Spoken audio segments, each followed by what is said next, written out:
Le deuxième point de la communication du président de la République a porté sur la réduction du prix du passeport biométrique ordinaire.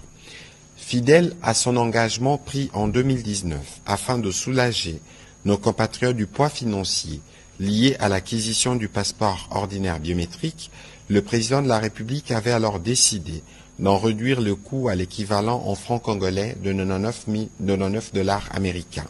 Cette décision s'inscrivait dans une vision plus large de l'action publique, celle de rapprocher l'état des réalités quotidiennes de nos concitoyens en faisant de la justice sociale, de l'efficacité administrative et de la bonne gouvernance les piliers de notre gestion. Aujourd'hui, dans la même dynamique, avec la ferme volonté de rendre ce document essentiel encore plus accessible, le président de la République a pris la décision, après analyse des différents paramètres lui présentés, de ramener les prix du passeport ordinaire biométrique à l'équivalent de dollars américains, 75 dollars.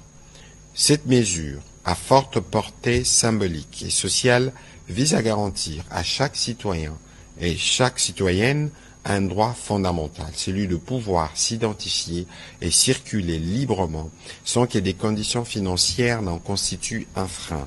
Elle participe également d'une volonté politique affirmée de réformer l'administration au service de la population en la rendant plus équitable et plus inclusive.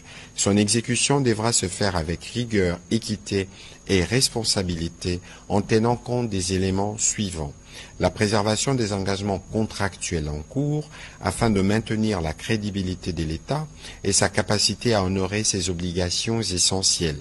La sauvegarde de la paix sociale en évitant toute démarche brusque ou précipitée susceptible d'affecter les agents impliqués dans la chaîne de production et des délivrances de passeports dont le rôle reste crucial.